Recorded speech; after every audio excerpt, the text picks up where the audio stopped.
Good evening, you're watching Estuary News. Coming up, we check out the new electronic tag system on the Humber Bridge.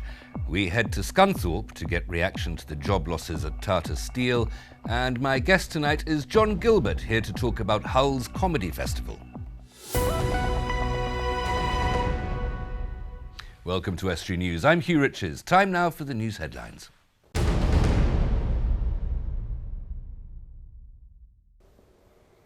Hello, the headlines today. The death for Scunthorpe is how people in the town have responded to the 900 job losses at Tata Steel. Disappointment was felt by many that the government had not done enough to help.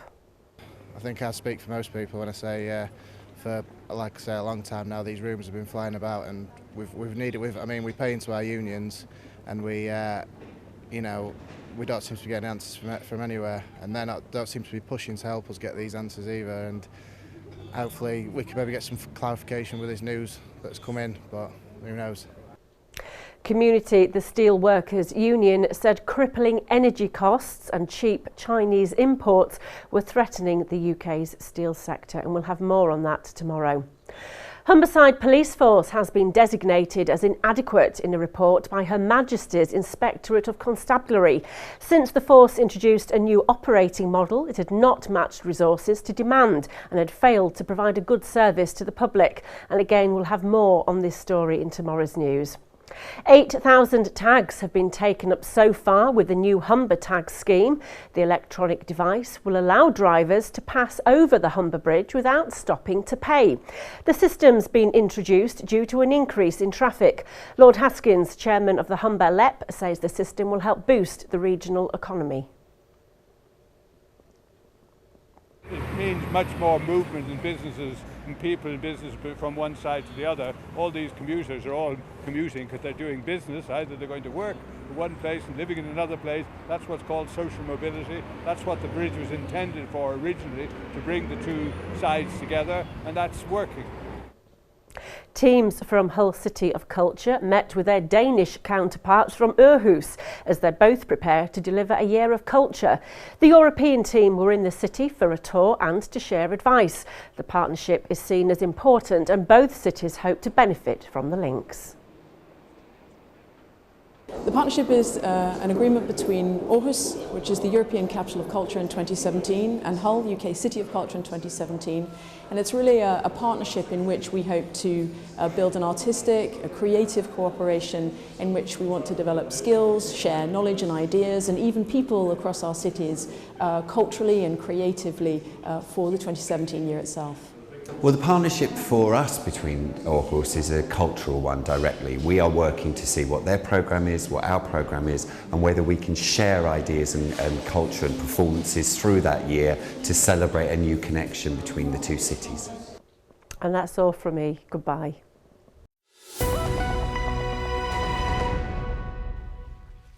I suspect regular travellers across the Humber Bridge will be grateful to hear that the improvement works are almost at an end.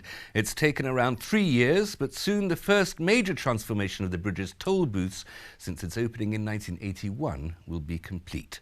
From November, you'll be able to cross using the Humber tag, and Dan Kemp has been along to see it in action. With the bridge seeing a 5% year-on-year increase in traffic and the existing toll booths getting more and more dated, the Humber Bridge Board are nearing the completion of their £7 million project to revamp the way we all cross it. Peter Hill is the bridge master. The whole point of changing it was to make sure the customer got a decent service. They've got the tolls to pay, and we can't stop that. What we wanted to do was to make sure the customer got the best service possible. So we're introducing electronic tolling, and in particular it's a hybrid system where people can either travel through the barriers and pay by cash or pay by electronic tolling, or they can travel through the open road tolling now, where there's no barriers, no need to slow down, travel on through at highway speed and pay the toll as they go.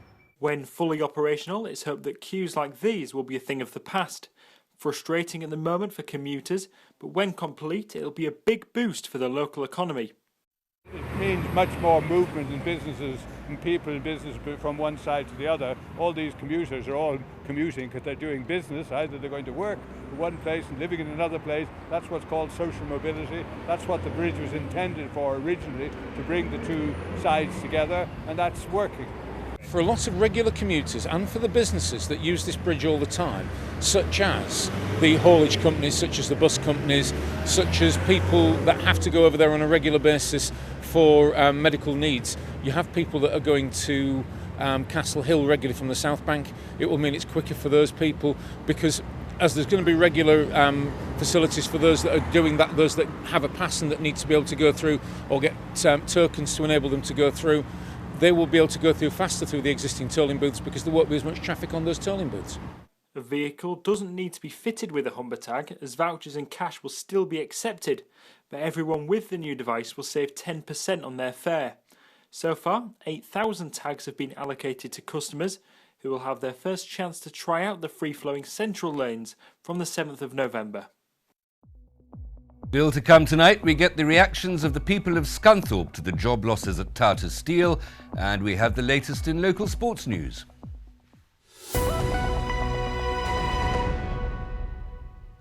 Everybody likes a laugh, and comedy lovers in Hull, and hopefully from the South Bank too, will be looking forward to the Hull Comedy Festival, which starts next month. Joining me to tell us more about that, we have John Gilbert, the festival director. John. Hello. Thank you very much for coming in. The Hull Comedy Festival, what can we expect? Well, we've got 2 weeks of fun and laughter, one hopes. I mean, we've got 35 shows taking place from the 1st to the 15th of November. We've got something happening every night. It's a cliche, but it's true, something for everybody. Well, I'm sure it's true, with 35 shows over, 2 weeks? Yep. That's very ambitious. Well, I mean, the festival's actually followed a fairly similar format for the past few years, so this will be the 9th Hull Comedy Festival.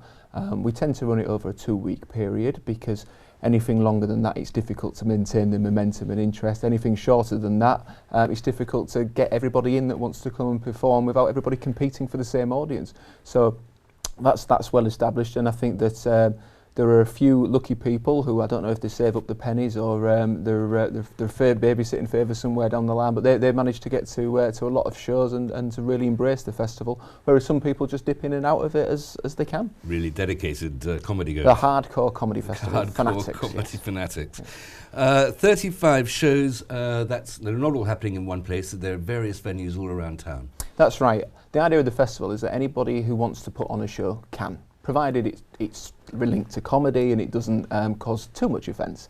So within that, we've got big venues in Hull, such as Hull City Hall. There are several shows taking part there. They've got Alan Carr, Dara O'Brien, Bill Bailey's doing 2 shows, Reeves and Mortimer, Beardy Man. So you know that this is a well-established venue. You've got something happening at Hull Truck. Fruit is an established venue, but then also you've got some places like Cardoma 94 and the Minerva, who are just really trying out new things like comedy in there as well. So it's a good chance for people to dip their toe in the water. Well, just if people want to find out more and decide which shows they want to go, you've got a leaflet here.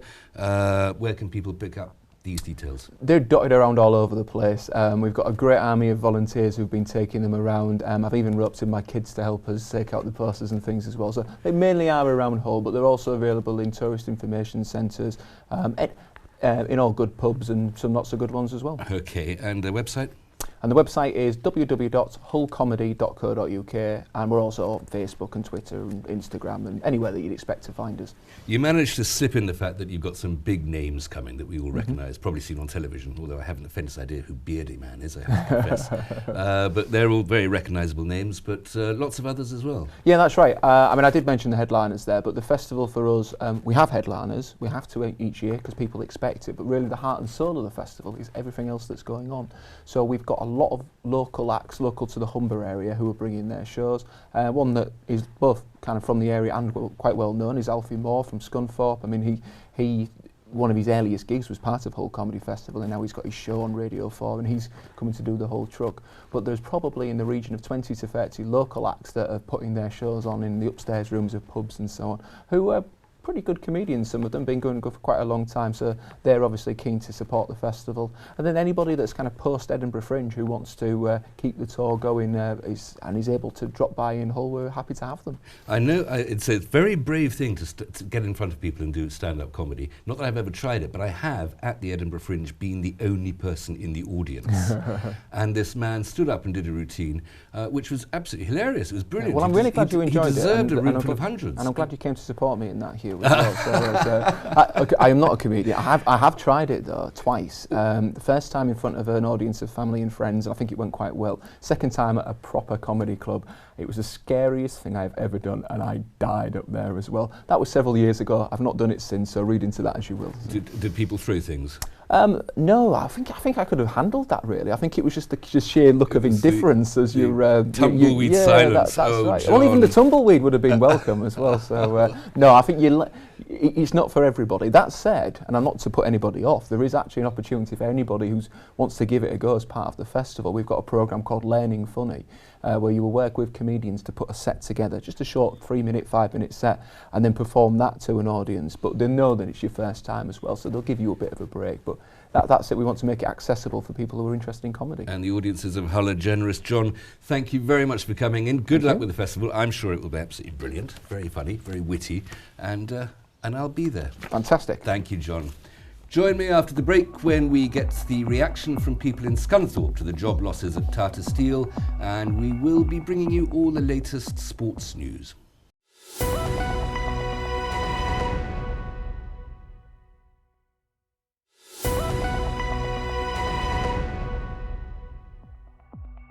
Welcome back. You're watching Estuary News. Still to come, we get the reaction of people in Scunthorpe to the devastating news about the job losses at Tata Steel, and we have a look at the latest sports news.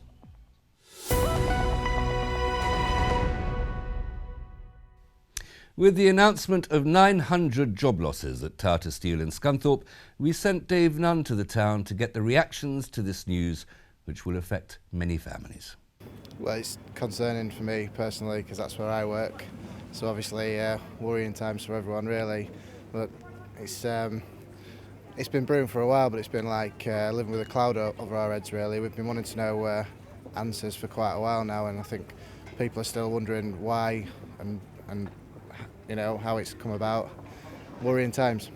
It will kill Scunthorpe completely because it's not just the steel work, it's all the ancillary trades outside that do jobs for them. They're all going to be out of work. It'll cripple Scunthorpe completely. What would your message be to the government? Step in and help. I mean, even if it's only an interim measure until they can find somebody who's prepared to take it on. But to let it die, I think, is wrong.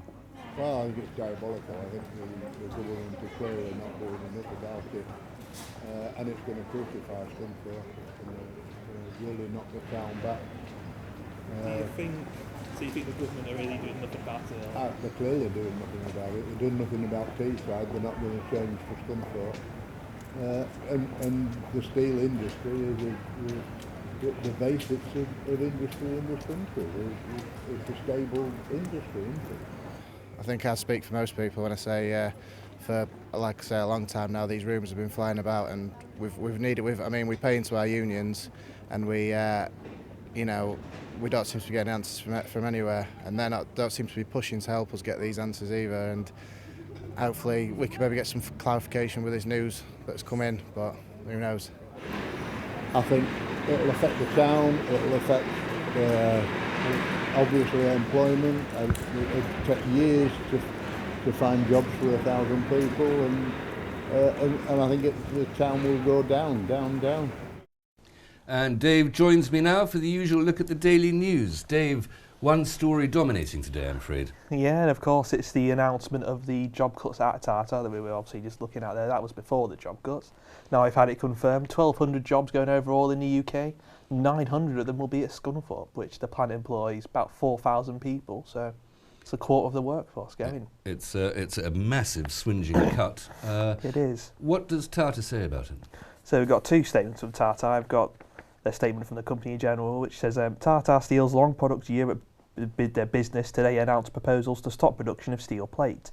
This comes in response to a shift in market conditions caused by a flood of cheap imports, particularly from China, which we'll come on to later, a strong pound and high electricity costs.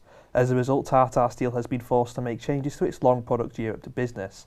The proposed changes would lead to around 1,200 job losses, 900 in Scunthorpe, 270 in Scotland, as well as a small number of other long products Europe sites. Plate mills in Scunthorpe, Dalzell and Clydebridge will be mothballed, while one of the 2 coke ovens at the Scunthorpe Steelworks will be closed. And then we're following that up with a statement from the Chief Executive of Tata Steel's European operations, which says, "I realise how distressing this news will be for all those affected. We have looked at all other options before proposing these changes. We will work closely with affected employees and their trade union representatives. We will look forward to redeploying the employees wherever possible and minimise employee hardship. The UK steel industry is struggling for survival in the face of extremely challenging market conditions. This industry has a crucial role to play in rebalancing the UK economy, but we need a fairer system to encourage growth. The European Commission needs to do much more to deal with unfairly traded imports. Inaction threatens the future of the entire European steel industry." Well, we can talk about the causes, as the Chief Executive does there, but let's talk about the consequences first. 900 people being laid off. This is not just paring a few jobs here, a few jobs there. As that says, they're closing one of the coke ovens, they're closing other whole departments, as it were, whole sites. And as we know from the recent Redcar closure, once they close the coke ovens, they can't reopen them because they get cold and they collapse. So that will be that gone. Exactly. So once you switch one of those things off, it's finished, it's done. But that means the fact that whole plant, as it were, is being closed rather than just cuts from various different sites. There's very little chance of those jobs ever coming back. No, I mean, as it says there, the Scunthorpe MP, Nick Dakin, says it's devastating for the town. And I was out on the streets yesterday in Scunthorpe talking to people, and obviously the people wouldn't speak on camera. They're all saying, it's absolutely devastating. One man said, this may lead to the closure of the entire plant, and if the plant closes, then they might as well just wipe Scunthorpe off the map. Well, it sounds almost that horrible, doesn't it? What are Tata doing in terms of trying to look after ex-employees? There's bound to be some sort of alleviation by using voluntary redundancy. Yes, I know. All I know is they're doing a 90-day consultation on the proposal, which I presume will mean people can take voluntary redundancy. And I know they had local council leader Liz Redfern was on the radio this morning saying they're going to set up a task force like they did in Redcar to have a look at redeploying these workers elsewhere. And obviously we've got, the unions are saying that they're going to step in and try to help and make sure all the workers are well looked after in what is quite a sort of painful transition period from being in work to being out of work. And is there anything the unions can do, really? Well, I don't really think there's a huge amount they can do, because unfortunately, as the Tata executive said, it's down to conditions in the market, and really there's not much the unions could do about that. And what has caused British Steel to be so uneconomical?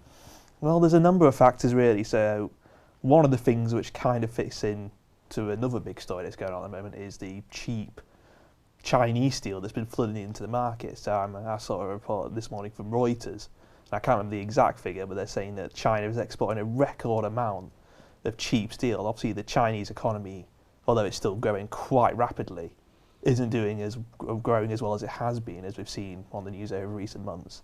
So one of their ways to tackle their problems is to flood the market with this cheap steel, which is being sold cheaply and in record numbers. And with us having a strong economy and a strong pound, it means that in infrastructure projects, they're going to use Chinese steel. Well, as one of those statesmen pointed out, one of the reasons we have such a strong pound is because of the quantitative easing, the Bank of England effectively printing money, and that means that even though there's quantitative easing, other currencies are still lower because other currencies are doing so badly. In a way, it's almost a symptom of success, isn't it?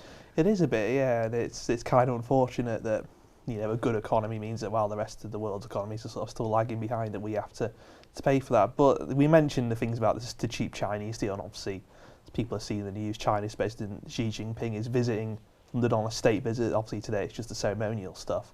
But David Cameron has said that, when it comes down to the politics, he will confront President Jinping about the cheap dumping of Chinese steel into the markets. And I know some of the papers have been running with headlines with pictures of David Cameron saying, "It's time to show your steel, Mr. Cameron." So the pressure is on, and it couldn't have come sort of at a worse time, really, considering that one of the reasons for it is the cheap Chinese steel on the day that Chinese Premier visits. It's unfortunate. set of circumstances. I guess there has to be a silver lining. If there's more cheap steel on the market, wherever it comes from, then somebody's taking advantage of that. It means that some industry is having to pay less for its steel than it might have done if it had no choice but to buy British steel. Well, yeah, that is the thing, isn't it? There is always double-edged sword to these things. While it leads to job losses, which is obviously really unfortunate at the same time, it means that, say, if the government decide to undertake a big infrastructure project, something like HS2, for example, the ever controversial HS2, it means that they could build something like that for cheaper because of the cheap steel. But obviously, you know, the thing we're focusing on is the fact that people are being affected in such a negative way by this. It's a very sad story. Just time for any other story, Dave, that you might have spotted that might be a little happier. So, another story that we have today is about Humberside Police and the fact that it's been rated as one of the worst. It's been branded as inadequate. By a general inspectorate of all police forces is running inefficiently. Dave, So, I can't let you go on any further. We concentrated, I think, quite rightly on the Scunthorpe story today. Thank you very much for giving us such an analysis. Thank you.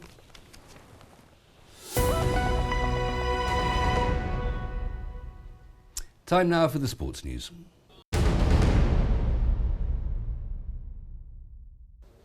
Hello, in the sport today, Hull looking to stretch their unbeaten run to 7 in the first 3 successive home games, host Ipswich at the KC Stadium tonight.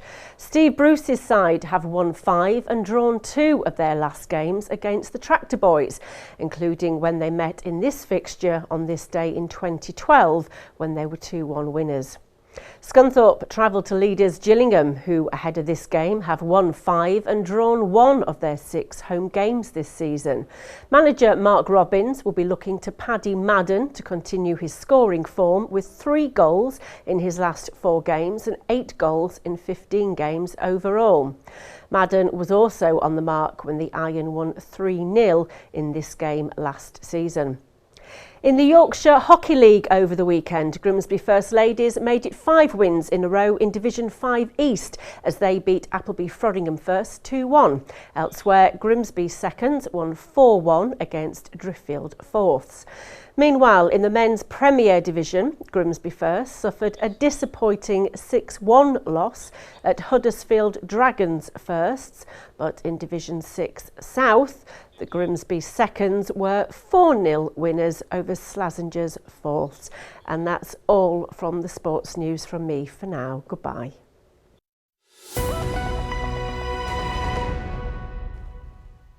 That's it for tonight on the day that we learn of 900 job losses at Tata Steel in Scunthorpe. If you have a news story for us, then please visit our Facebook or Twitter pages or email news@estuary.tv or phone Grimsby 01472 3155553. Until tomorrow, good evening.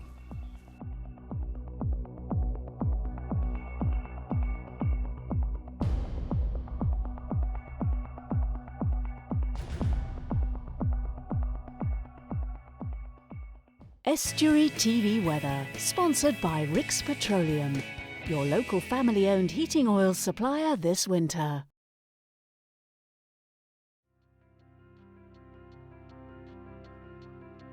Hello and welcome to Estuary TV's weather. Some rain during the morning, becoming dry with some bright spells likely in the east. Low cloud will linger in the Pennines with some drizzle here, feeling mild and a maximum temperature of 18 degrees. Dry, bright and breezy for most of Thursday.